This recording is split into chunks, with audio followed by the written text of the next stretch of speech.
Shalom Vachra, chers amis, je voudrais partager avec vous une histoire qui est tirée du Talmud, de la Gemara Shabbat, à la page 30. Une histoire qui se prolonge sur le chapitre 30, verset 2 et chapitre 31, verset 1, si vous voulez la retrouver comme ça dans les mots. Cette Gemara va nous enseigner une vertu particulière qu'il faut travailler, chacune et chacun d'entre nous dans ce monde, qui est une denrée rare, qui s'appelle la savlanout, la patience. Hillel, le grand maître de la Torah, le Tana, tout le monde connaît Hillel Azaken, descendait du roi David, le roi d'Israël. Il était lui-même Nassi. Nassi, ça veut dire prince du clan d'Israël, chef du Sanhédrin. Il n'y avait pas un sage plus éminent que lui à son époque dans le peuple d'Israël. Les plus grands érudits veulent lui demander des conseils, vont lui poser des questions du monde entier. Un jour, deux hommes en conversant parlèrent de lui. Hillel Azaken ne s'irrite jamais, disait l'un. Il a un flegme légendaire. Personne ne peut jamais arriver à l'irriter. Rien ne le met jamais en colère, affirmait le premier. Et l'autre, il a dit non, je ne suis pas d'accord avec toi. Tu verras que si je veux, je peux arriver à irriter le grand maître Hillel, au point qu'il se fâche sévèrement et qu'il me gronde. Le deuxième a dit vas-y, essaye, mais je crois que tu n'y parviendras pas. L'autre dit je suis prêt à parier. Si tu irrites réellement Hillel, dit l'autre, je te paye 400 pièces de zouz. C'était une fortune déjà à l'époque, 400 zouz. C'était la monnaie de l'époque, des pièces en or. L'argent est déjà dans ma poche, l'autre a dit, car je sais que je vais le fâcher, et tu seras obligé de me payer les 400 pièces. Se réjouit la personne.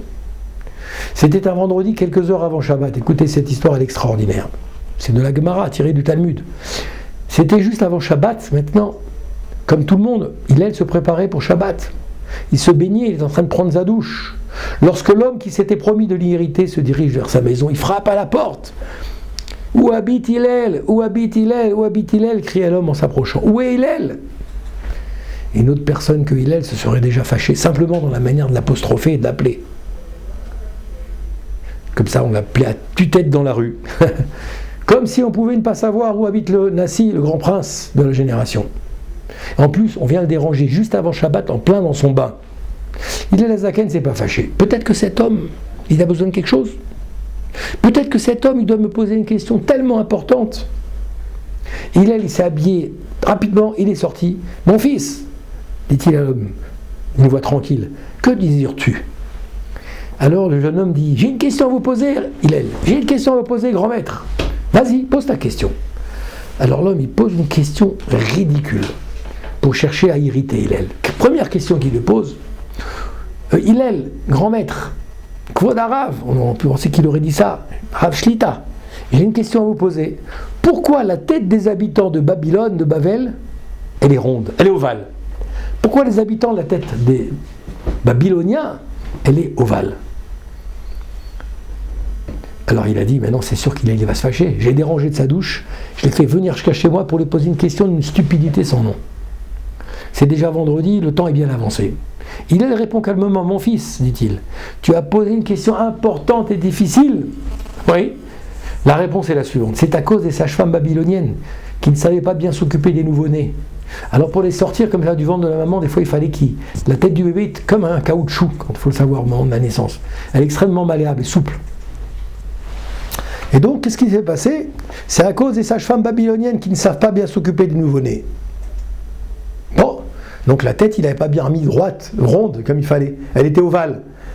Vous avez vu un bébé qui sort du ventre de maman, la tête est toujours un peu déformée. L'homme parti, il a attendu quelque temps, une heure et demie, peut-être même pas. Il est retourné chez Hillel, qui est en train de préparer la table de Shabbat cette fois-ci.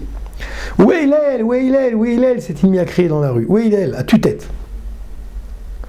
Alors cette fois-ci, Hillel, c'est pas irrité, mais cette fois-ci, il a pris le temps de s'habiller. Il s'est habillé rapidement, il est sorti vers l'homme. Mon fils, que désires-tu? J'ai une question. Pose ta question, mon fils, pose ta question. Pose-la, n'aie pas peur. L'homme, il a choisi à nouveau une question, sans importance particulière pour vendredi après-midi. Pourquoi les yeux des habitants de Tadmour sont-ils étroits et demi-fermés? C'est quand même des Chinois comme ça. Il a posé cette question. Mon fils, c'est une très bonne question, dit Hillel, sans s'énerver. C'est une très bonne... La raison est que leur ville se trouve dans le désert, à un endroit où le vent porte du sable dans les yeux. Voilà pourquoi ceux-ci sont petits et demi-fermés. Tu as compris pourquoi ils ont les yeux demi-fermés? Parce qu'à force de résister aux tempêtes, ils ont pris l'habitude de fermer les yeux.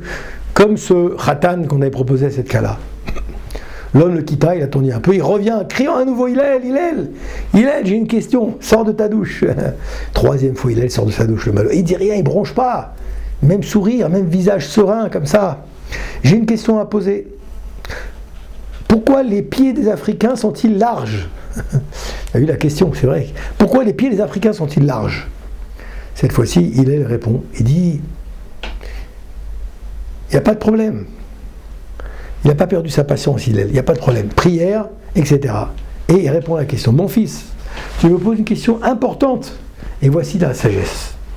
Comme ils vivent dans le désert marécageux, au moins Hachem les a dotés de larges pieds, afin qu'ils ne s'enfoncent pas dans la boue. Vous voyez, il met des pieds pour pas qu'ils s'enfoncent dans la boue comme ça. Voyant qu'il n'avait toujours pas réussi à irriter Hillel, d'accord, l'homme ne savait plus quoi faire. Il a dit, je vais lui parler maintenant moi-même à Hillel, avec beaucoup d'effronterie. Je vais l'injurier. Que fit-il? Il n'est pas parti cette fois-ci.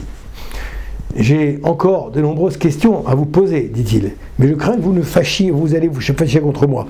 Notamment chez ces touristes-là.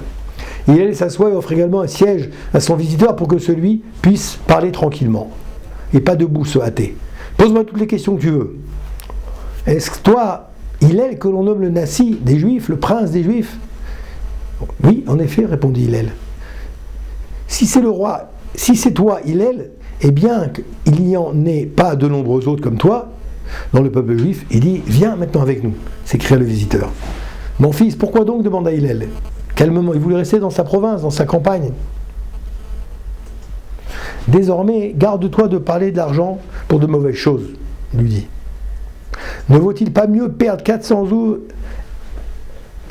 ouais, c'est ça, et même le double plutôt que de réussir à un chemin, d'accord, plutôt que de réussir à mettre Hillel en colère.